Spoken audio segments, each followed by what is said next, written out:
Selamat pagi Sobat Polri, kembali lagi bersama saya Bella dan juga Dokter Desi di sini. Dokter Desi lagi Dokter Desi Mbak Bella. Iya, tapi saya nggak bosan sih Dok. Ya, saya juga nggak bosan. Dokter Desi. Happy sekali. Iya, tapi yang kali ini topik kita berbeda. Kita akan membahas terkait mudik sehat dan aman. Betul sekali Mbak Bella. Dan kita sudah kedatangan narasumber yang luar biasa. Tentu saja. Iya, Dokter Kompol Ringo, spesialis bedah. Wow, pagi ini kita kedatangan dokter bedah. Selamat pagi dokter. Selamat pagi, salam buat semuanya. Iya. Kemudian Dokter Ronald Oscar, spesialis kandungan. Wow. Iya. Siang, salam kenal semuanya. Waduh, ini kedatangan dokter kandungan kita juga. Betul. Kolaborasi yang epic ini, satu dokter bedah, satu dokter kandungan. Ini mungkin yang pendengar yang ibu-ibu yang cewek sudah mulai nih berbinar-binar nih nonton bener-bener acara kita ini. Nah ini nih yang saya tunggu. Iya. Oke, langsung saja kita bahas ini dok, terkait mudik sehat dan aman katanya. Nah mungkin sebelum kita berbicara lebih jauh ini ya dok ya, terkait mudik ini biasanya kalau kepolisian itu sering kali mengingatkan kunci rumah yang aman begitu, biar tidak kebobolan begitu. Tapi kalau untuk diri kita nih sebagai pengendara yang akan mudik, apa sih dok yang harus diperhatikan gitu?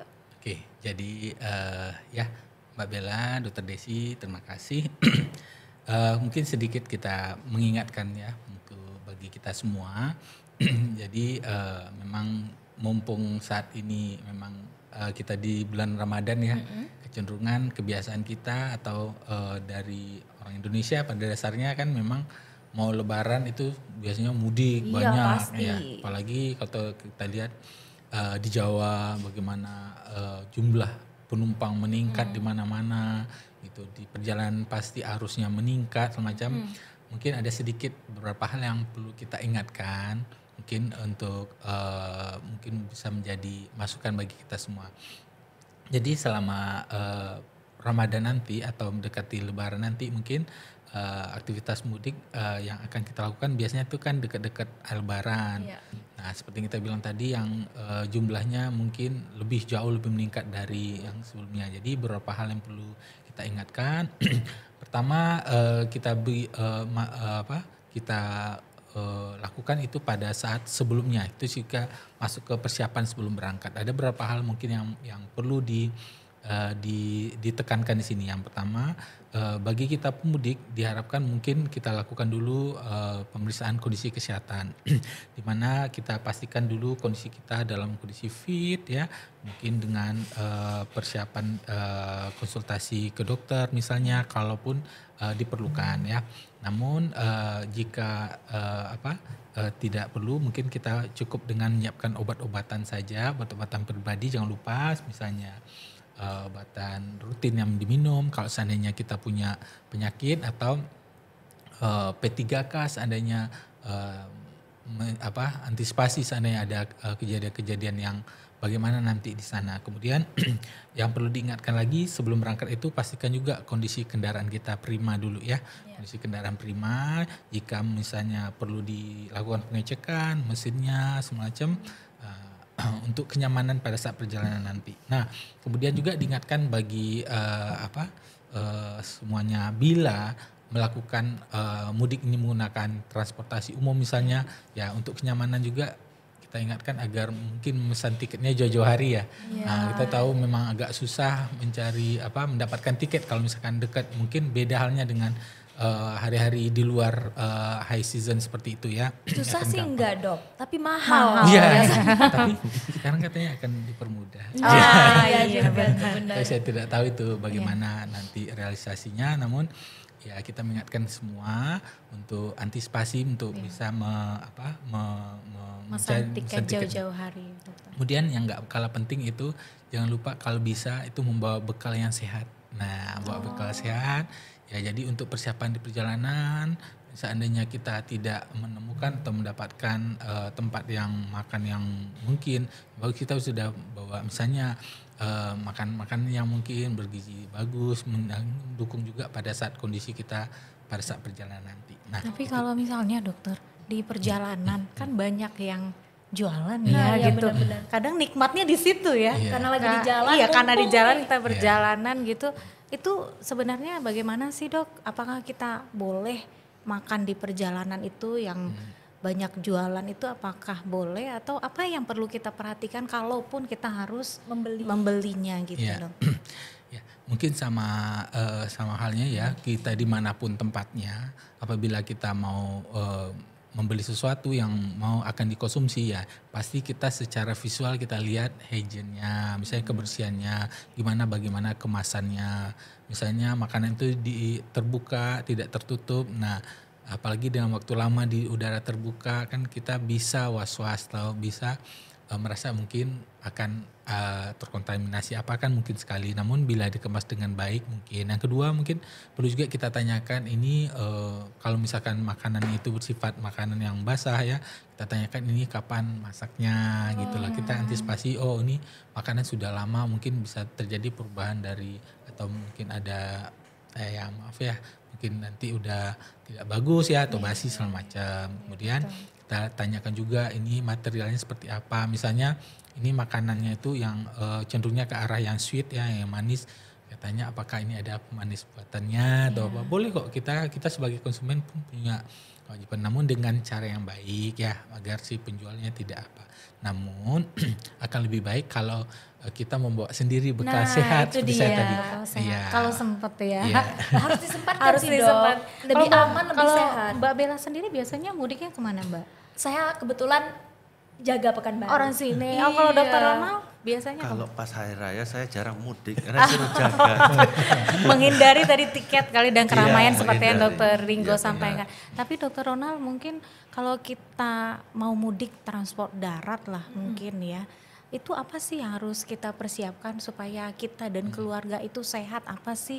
Apakah kalau perjalanan tadi makanan kalau ada jualan di perjalanan harus perhatikan higienitasnya. Nah kalau secara stamina ya supaya kita baik apa yang harus kita persiapkan dokter? Jadi kalau yang berhubungan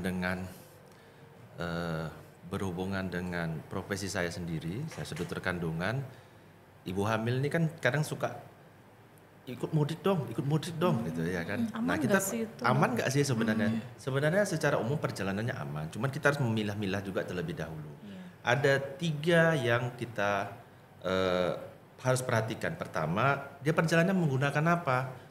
Perjalanannya darat kah, udara kah, atau laut kan? Transportasi ada 3. Nah kalau di darat sendiri, kalau menggunakan mobil, bus, pada usia kehamilan trimester pertama yang masih mual, itu barangkali harus minum pertama obat penguat rahim terlebih dahulu. Karena sering kejadian pada pasien-pasien dengan hamil muda, dia itu nggak minum obat penguat rahim terlebih dahulu, penguat kandungan, tapi langsung minta berangkat aja. Ternyata di perjalanan barangkali dia menggunakan motor, terus jalanannya agak bumpy, akhirnya terjadi keguguran seperti begitu. Ataupun pada saat dia di perjalanan dia mual muntah nih, jajan kayak seperti kata Dokter Desi tadi, wih enak nih gorengan di samping sini, beli dulu atau beli minuman nih jajan ini, SSS enggak. Kita akhirnya terjadi mual muntah, kemudian terjadi kontraksi, akhirnya terjadilah keguguran yang seharusnya bisa kita hindari. Ngeri Kemudian juga ya dok kalau keguguran tengah jalan.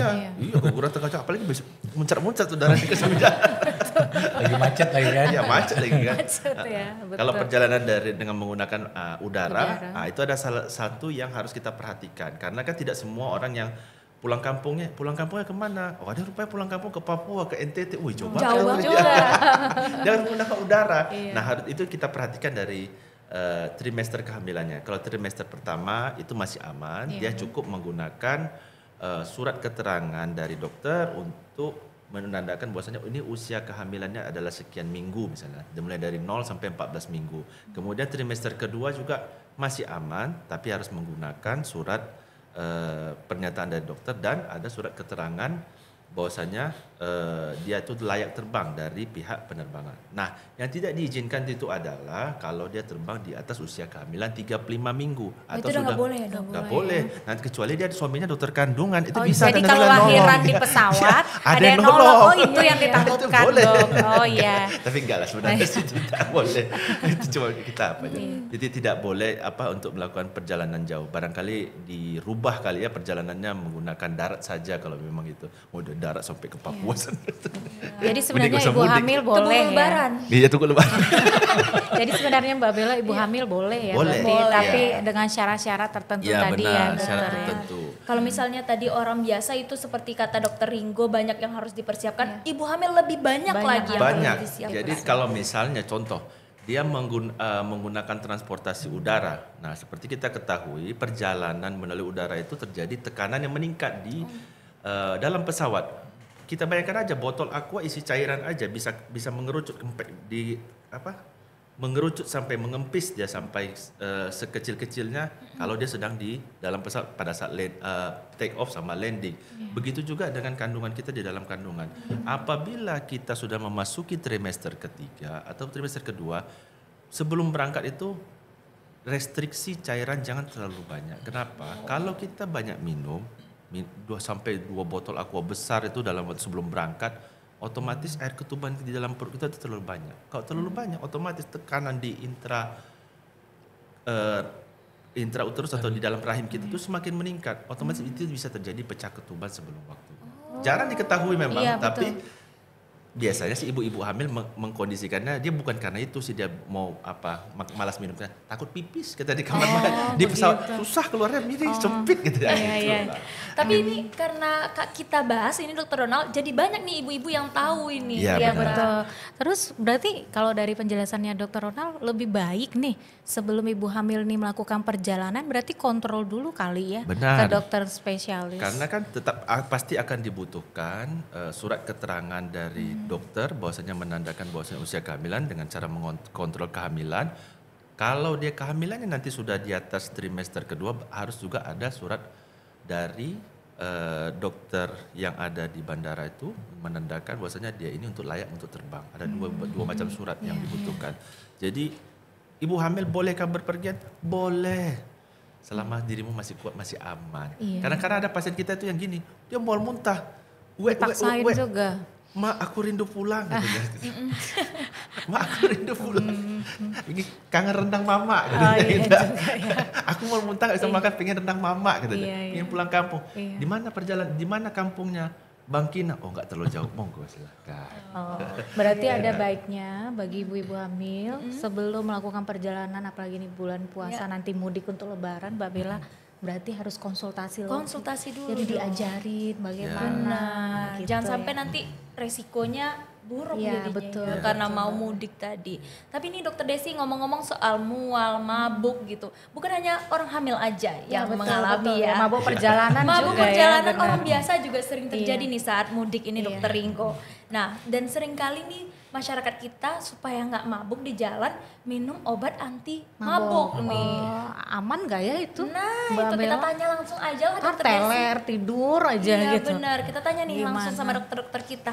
Gimana nih terkait penggunaan obat anti mabuk di perjalanan? Nah, mungkin untuk mabuk perjalanan memang banyak sih ya. Beberapa orang mungkin namun seperti yang kita ketahui secara bebas pun juga banyak beredar obat-obatan. Nah, untuk yang mau mudik atau menggunakannya atau mengkonsumsinya jangan lupa pertama ya untuk membaca aturan pakainya ya, aturan pakai atau aturan minum obatnya. Di situ ada biasanya kalau obat yang bebas tuh ada. Namun kita lebih menganjurkan apabila punya dokter pribadi mungkin lebih menanyakan ke dokternya terkait seperti apa kebiasaannya atau keluhannya bagaimana, karena mabuk itu banyak jenisnya, penyebabnya banyak ya, tidak hanya karena mabuk perjalanan, mungkin ada gangguan dari fungsi organnya apa gitu, mungkin itu lebih pas. Namun apabila dirasa cuma sekedar mabuk biasa, ya mengkonsumsi obat yang beredar di pasaran juga boleh, karena semua obat itu kan juga udah diuji tingkat keamanannya, tapi harus mematuhi aturan yang tertulis di pakainya sana ya, ya Dok. gitu. Betul. Jangan sampai supaya nggak mabuk minum 3 langsung gitu. Waduh. 3 bungkus langsung itu salah Itu ya. nggak hanya mabuknya yang hilang ya, Iya. yang lain juga hilang. Bisa langsung teler itu mah Dok, kalau begitu ya. Kalau seperti itu. Terus mungkin juga Mbak Bella, kalau udah mudik ya, itu kan kepadatan lalu lintas juga Pasti, banyak. pasti. Tingkat kecelakaan bisa aja jadi meningkat gitu.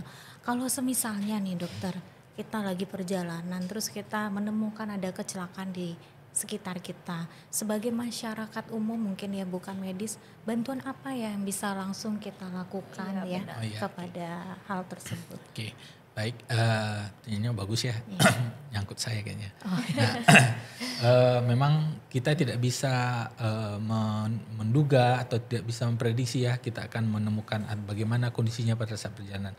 Nah, bisa saja memang melihat peningkatan arus ya atau pada saat high season tersebut akan terjadi misalnya kecelakaan di lalu lintas di depan mata kita atau di depan pada saat kita berkendara di depan kita atau malahan mengenai kita sendiri. Nah, yang pertama perlu kita perhatikan adalah pada saat kita melihat itu sebagai orang awam, kita pertama jangan panik ya. Kita tidak pungkiri mungkin kita terkejut tapi jangan panik ya.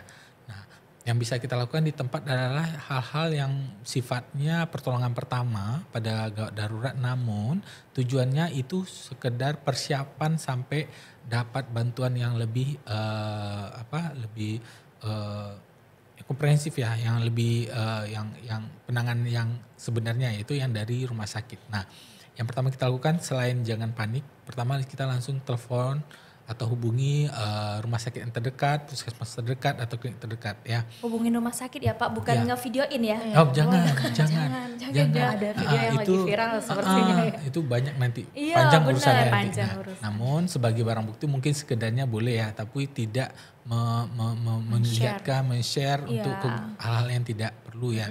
Nah, pada saat kita bilang pertama itu jangan panik. Yang kedua kita call for help ya, kita telepon mungkin bantuan kemana kita sampaikan, oh misalnya di daerah Jalan Raya Pekanbaru Payakumbuh, di daerah Bangkinang kilometer berapa ada terjadi kecelakaan, minta bantuan segera dikirimkan tenaga medis berserta ambulannya ke sini untuk evakuasi korban semacam, karena korban dilihat ada beberapa gitu. Nah, yang bisa kita lakukan pertama, setelah itu pertama kita lihat dulu sekitar, kemudian kita minta bantuan beberapa teman dengan mengukur kira-kira seberapa Parah, fatal. fatal atau jumlahnya dengan kemampuan kita menolong. Nah, yang paling pertama kita lihat adalah prioritinya di sini ya, dimana kita atau triasi bahasa kitanya, kita lihat bagaimana sih beberapa korban itu pemilihan mana yang mesti kita tolong terlebih dahulu. Kalau kita mengkondisikan ini ada beberapa yang kita dari warna ataupun untuk secara umum itu tidak penting. Nah, yang penting adalah yang kita tolong adalah orang yang kemungkinan bisa selamat lebih tinggi ya. Misalnya ini udah jelas ini misalnya kecelakaannya misalnya kepalanya udah begini, kemudian ada luka di sini besar, kemudian pasiennya tidak respon. Nah, mungkin kita bisa jadi pilihan yang berikutnya setelah yang lain. Yang satu nampak ada misalnya patah kakinya, dia meringis kesakitan gitu loh. Nah, artinya itu masih bisa selamatkan. Pertama itu. Nah, yang kedua setelah kita dapatkan prioritasnya, kemudian kita amankan sekitar dulu. Ya, minta tolong beberapa orang untuk mengamankan daerah sekitar karena daerah itu mungkin akan membuat si korbannya akan menjadi lebih parah ya. Nah, yang dilakukan adalah bantuan hidup yang bisa kita berikan pada pasien itu adalah mungkin apa hal yang kita lakukan ini mungkin sangat berguna bagi mereka kalau kita mengetahuinya. Nah, sekarang sudah banyak disosialisasikan kepada semua masyarakat termasuk masyarakat awam bagaimana cara kita menangani pasien yang misalnya kondisinya tiba-tiba tidak sadar atau dengan akibat dari kecelakaan atau apa. Yang pertama itu adalah kita cek adalah kesadarannya. Nah, mungkin kita sampaikan di sini ya, misalnya paling mudah mengecek kesadarannya adalah pertama kita panggil dia ya, Pak, Bu ya. Kemudian kita berikan rangsangan nyeri. Rangsangan nyeri itu banyak caranya. Namun Dicubit? iya dicubit bisa, atau lebih ekstrim misalnya kita putar papila maminya atau kita berikan tekanan. Apa itu papila mami? Papila mami itu pada payudara ya. Itu ujung payudara itu bisa kita putar, itu memberikan rangsangan nyeri yang kuat. Namun ada juga tempat misalnya di tulang dada itu kira-kira dari cekungan itu ya, persis sekitar 2 jari di atasnya kita berikan tekanan seperti ini ya. Itu bisa memberikan rangsangan nyeri. Misalnya pasiennya misalnya penurunan kesadarannya karena hal-hal yang ringan, dengan memberikan rangsangan nyeri biasanya akan sadar. Nah, kemudian apabila dengan respon tadi tidak ada respon ya, dengan cara memanggil atau melakukan rangsangan nyeri, bisa kita cek kesadarannya lagi dengan memeriksa di pembuluh darah yang di sini nih. Pembuluh darah di bagian Sekitar leher. ya Iya. 2 jari kanan atau kiri dari ini. Apa orang nyebutnya Adam's apple ya. Jakun ya atau apa, atau di pertengahan leher ini ya 2 jari. Boleh diraba di sini ya. Nah, namun apabila kita tidak rasakan, berarti ada permasalahan di sini. Masalahnya bisa macam-macam ya, bisa dari jantung atau dari paru. Nah, apabila itu ditemukan misalnya tidak teraba, bisa kita lakukan bantuannya atau resusitasi ya untuk memperbaiki fungsinya kembali ya jantung paru ya, bisa dilakukan dengan pijit jantung luar maupun pemberian nafas buatan tuh ya. Mungkin itu lebih mendalam lagi, lebih banyak lagi, tapi pada dasarnya begitu. Namun ada beberapa hal lagi yang butuh saya sampaikan, misalnya gini, kita melihat si korban ini misalnya dengan ada luka tusuk ya, misalnya kita nggak tahu nih dia jatuh kemana, mungkin kena kayu, balok atau apa, kena ranting kayu, nembus di mana lukanya. Nah, yang penting diingat itu jangan dimanipulasi terlalu banyak ya, jangan dimanipulasi terlalu banyak, jangan coba lepaskan, tarik semacam gitu. Oh itu nggak boleh ya dok? Nggak boleh, jangan, karena Terus itu. diapain dong? Nah, misalnya kita temukan begitu, yang fokus kita adalah pertama kita tujuannya adalah menghentikan pendarahan. Ya, menghentikan pendarahan. Nah, caranya misalnya lukanya sebelah sini nih. Nah, kita menghentikan pendarahan dengan mengikat di bagian yang lebih dekat ke arah jantung. Nah, kan luka di sini, jantung kan di sini. Nah, berarti kita ikat di atasnya. Tujuannya adalah menghindari kekurangan darah atau hilangnya darah lebih banyak lagi. Nah, seperti itu. Nah ini benar-benar pembelajaran ilmu. Ya, nah kemudian ada lagi misalnya sering kita temukan nanti. Biasanya kalau kecelakaan lalu lintas kan seringnya ada yang patah tuh. Iya, Nah, banyak. nah pertolongan pertama yang kita lakukan misalnya patahnya di tangan nih sebelah sini nih. Nah bisa kita lakukan tindakan yang mengurangi pergerakannya atau imobilisasinya. Misalnya kita pasang mungkin istilahnya bidai ya. Atau apa yang bisa kita pakai di lapangan, misalnya ditemukan misalnya ada balok kayu, ada besi. Tapi prinsipnya misalnya luka di sini, pemasang bidai itu harus melewati 2 sendi. Sendi itu pertemuan 2 tulang ya, misalnya sini sama sini. Jadi kita bisa pasang ya, semacam balok kayu atau besi atau apa yang melewati 2 sendi ini, kemudian bisa kita ikatkan dengan misalnya dengan kaos kaki atau kaos kita yang mengikat. Tujuannya mengurangi pergerakannya dengan harapan dengan berkurangnya pergerakan itu tidak memperparah kondisinya sampai datang bantuan ya.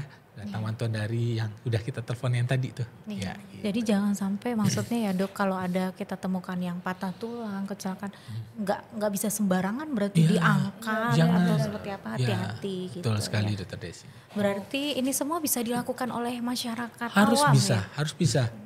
Sebagai pertolongan pertama sampai datang bantuan yang definitifnya dari rumah sakit, klinik semacam yang lebih memahaminya. Jadi yang kita lakukan tadi, yang saya jelaskan tadi, hal-hal yang mesti dilakukan atau bisa dilakukan sebagai orang awam sebagai pertolongan pertama. Karena yang kita lakukan itu bisa sangat membantu, malah mungkin menjadi penentu sekali bagi si korban yang kita temukan nanti untuk kemudian harinya bagi dia. Oke, nah Luar biasa. semoga memang karena tayangan video kita ini banyak masyarakat jadinya tahu, Jadi tahu, nih dok betul. cara penanganan ketika terjadi kecelakaan di lalu lintas. Jadi pertolongan kecil berdampak besar, seperti ini. Juga jangan lupa di setiap kali bulan Ramadan menjelang mudik itu di setiap daerah itu ada posko mudik. Nah, Ya, posko betul. mudik ini juga ada tenaga kesehatan yang standby di posko mudik tersebut. Jadi kalau misalnya kejauhan nih nggak tahu kemana, kita ngadu ke posko mudik juga akan ditangani juga dengan baik. Oh, oleh- ada dokter yang standby. Ada ya? dokter yang standby selalu. Oke, nah balik lagi nih dok soal mudik tadi ya. Nah biasanya karena masyarakat nih pengen ngejar lebaran di kampung halaman sehingga berkendara itu nggak kenal waktu, kurang istirahat begitu. Nah ini bagaimana sebenarnya dok tipsnya yang paling tepat durasi berkendara dan durasi istirahatnya? Iya. Baik. Durasi berkendara itu barangkali nanti Dokter Ringo yang akan menjelaskan. Tapi sebaiknya 1 hari sebelum Hari berangkat H-nya. hari H-nya itu harusnya istirahat yang cukup lah. Oh. Ya kan 10 jam minimal tidur sebelum berangkat. Terus kita mengendarai kendaraan itu misalnya kita membawa kendaraan sendiri. Jangan dipaksa, diforsir gitu. Iya. Nanti ada penjelasan Walaupun sendiri. minum kopi dok, Minum kopi itu paling tahan dia melek nggak sampai 1 malam aja. Kalau Tapi misalnya ngaruh perjalanan- emang dok? ya. Sebagian orang ngaruh dengan dosis kafein yang rendah. Sebagian orang juga harus dengan dosis kafein yang tinggi. Kalau dia terus-terusan mendapatkan dosis kafein yang tinggi sebelum itu nggak ngefek lagi. Tapi kalau misalnya sebelumnya orangnya belum pernah ngopi nih, tiba-tiba minum kopi yang robusta langsung giling sendiri lagi, misalnya langsung kencang matanya gitu, ya berdebar-debar tapi tidak sehat sebenarnya. Sebaiknya 1 hari sebelum berangkat, bagi yang berkendara istirahat yang cukup minimal 10 jam sebelum berangkat, ya. Kemudian juga penumpangnya juga sama, terutama nih misalnya ibu hamil nih, jangan lupa harus cukup gizinya, jangan pas mual muntah juga dipaksain gitu kan. Selain istirahat yang cukup mungkin dok, apalagi mungkin makan dulu atau dihindari makanannya seperti apa mungkin atau ada karena suplemen khusus yang harus kalau suplemen khusus kayak sekarang kan, kalau yang contoh misalnya ibu hamil nih berangkat ini dia kan keluhannya paling sering itu kan mual, kalau nggak mual tuh pusing gitu ya, biasanya di jalan gitu ya.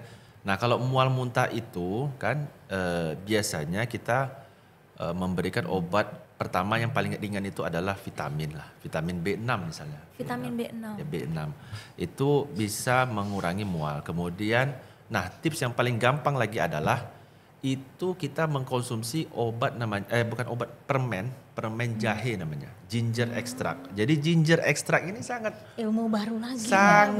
Sangat berfungsi untuk mengurangi mual. Jadi permen jahe, nah belinya di mana itu nanti banyak sebenarnya banyak permen jahe karena penelitian sendiri menunjukkan bahwasanya ginger extract itu mengurangi mual sampai 60%. Kemudian apabila dengan terapi vitamin B6 dengan ginger extract masih juga terasa mual, boleh dinaikkan dosisnya sedikit dengan pemberian obat-obat anti muntah.